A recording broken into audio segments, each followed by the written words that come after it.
nahay waxaan ku barbaarinaa wiilasha adeeg. Waxaan leenahay maanta dhan inaad tirahdid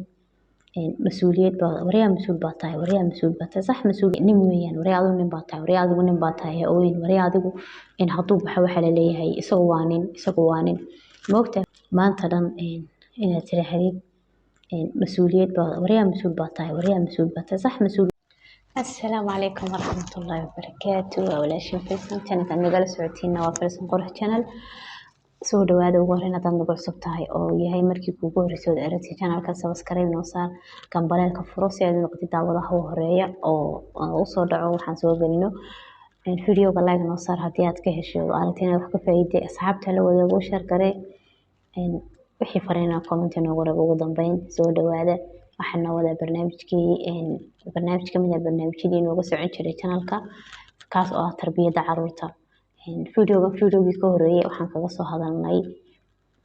tarbiyadda gabdhaha. Videogana waxaan noogu wadaa tarbiyadda gabdhaha wiilasha marka soo dhawaada insha Allah isla soo daawasho wanaagsan. Waxaan videogan noo wada xeyn tarbiyadda wiilasha wiilkaaga sida u tarbiyadeyn lahayd tarbiyo wanaagsan aad u diyaarinayo mustaqbalkiisa noloshiisa dambe. Hooy moogtahay wiilkaaga inuu kaaga baahan yahay naxariis iyo wanaag iyo soo dhaweyn sidoo kale aabadigana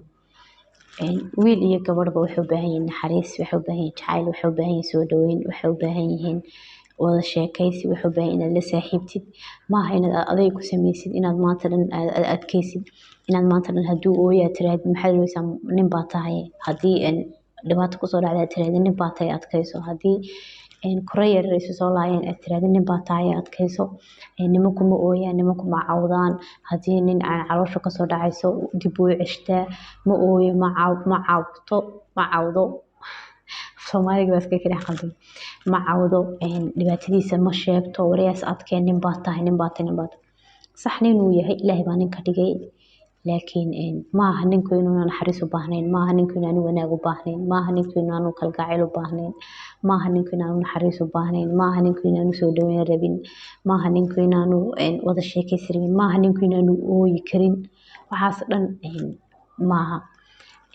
maxay idin Soomaalideena haddaan nahay dadka gabadha ka imano Soomaali haddaan nahay waxaan ku barbaarinaa wiilasha adeeg. Waxaan leenahay nin weeyaan waryaa adigu nin baa tahay ooyin waryaa adigu hadduu baxo waxaa la leeyahay isagu waa nin moogtahay hooyo gabadhaada dhibaatada aad u diidaysid inay banaanka kasoo gaadho yaa dhibaatada gaarsiinaya wiil weeyaan adigana wiilkaaga waxaad u ogolaanaysaa inuu gabadh kale u soo dhibaateeyo gabadhaadana waxaad leedahay adigu gabadh batay guriga joog sida gabadhaada aad guriga ugu ilaashanaysid oo dhibaatada uga ceshanaysid wiilkaagana inuu dhibaato soo geysto uga celi hooyo aabbo ma ogtihiin maaha ninnimadu inaan naxariis la'aan iyo adeeg iyo dhibaato iyo buuq iyo bac iyo buc lagu beero maaha tusaale ahaan wiil yarbiisa soo laynaya wiilkii buu kaaga dacwoonaya uu leeyahay inuu kuu sheego uu rabaa amba uu ka awood weynaa uu soo dilay amba yuu soo dilin wuxuu iska jecel yahay inuu kaaga sheekeeyo inay ilmo yar soo laayeen amba wuxuu jecel yahay amba waa laga awood weynaado wuxuu doonayaa inuu kuu sheego in la soo dilay amba la dili gaaray oo kasoo badbaaday xataa ugu yaraan waxaad leedahay war maxaad ka cabanaysaa war nagaamus nin baa tahay nimanka iska soo celiyo anka hanoo ooyine baad leedahay hooy taas ma ogtahay adeeg bay ku beeraysaa naxariis la'aan bay ku beeraysaa wanaag la'aan bay ku beeraysaa adiga hadhowtoola kuma naxariisan doono waayo waxaad tustay inaanan la naxariisanba nin inaanay cidna u naxariisan isagana loo naxariisan buu aaminayaa ma ogtahay talabada hooyo wiilkaaga maanta dhan inaad tirahdid mas-uuliyad baa waryaa mas-uul baa tahay sax mas-uul uu yahay Ilaahay baa mas-uul ka dhigay alxamdulillaah laakiin waqtigiisii uu mas-uul u qaadi lahaa asagoona weli gaarin maaha inaad mas-uuliyadda saartid waqtigiisii asagoona gaarin maaha inaad mas'uuliyadda saartid maaha inaad mas'uuliyaddiisa saartid maaha inaad tirahdid maaha waryaa maadaama intaas u sano jirtid adaa reerkanka mas-uula adigaa sidana sax mas-uul wuu yahay laakiin u daa waqtigiisa ha qaato ha koro mas'uuliyaddiisa ha dareemo adigoona mas'uuliyadda reerka saaran baad dareensiin kartaa inuu nin yahay oo mas'uuliyad ay saaran tahay waxa dhintoola reer iyo laga sugayo dhaqasho iyo wax kastaba reer ka sugayo waa sax tusaale ahaan waxaad arkaysaa gabadh iyo wiil oo walaalo iskuul bay wada dhigtaan iskuulkii markay wada dhigtaan markastaba gabadhiiba gurigii lagu celinaya waxaa laleeyahay casharkaaga diyaari markasta waxaad arkaysaa gabadhii oo wiilkii ka sara martay amba kaalimaha hore ku jirtay iyo wiilkii oo iska dhexdhexaada amba waxbaba haysanin hadhitole way xanaaqaysaa amba hooyadii amba aabihii wuxuu leeyahay inanta kaa yar baa kaa fadhiisan amba walaashaabaa kaa xariifsan walaashii way ka xariifsan tahay oo maalin kastaba guriga iyada joogtaa waatan wax diyaarinaysa laakiin asagii waxaad leedahay markuu guriga inuu joogo halkaad ka waran lahayd war casharkaaga diyaari waad leedahay nin baa tahay orod waan baxayaa nin baa tee bax gabadhigooyo inaan baxaan rabaa naa naga fadhi xirfad u bixi ma baxaan habuuhoy tus mas-uuliyadda tus inuu maxay ahayd isagii walaashi waxba kala duwanayn waxba is dheerayn inta raganimada maan sheegin oo ilaahay baa taas u kala abuuray kala duwanaansho rag iyo dumar laakiin marka la yar yahay ayaa lagu soo barbaariyaa ilmaha inay mas-uuli saaran tahay labadaba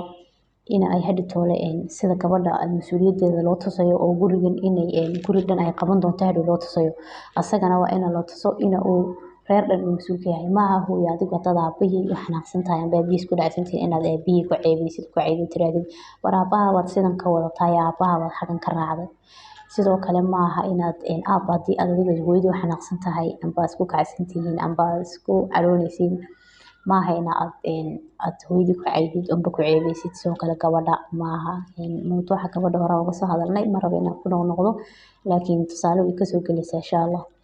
marka waxaad samaysaan waxaa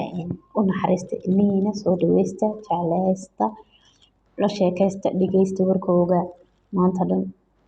haddii aad haysatid ilmo sheeko jecel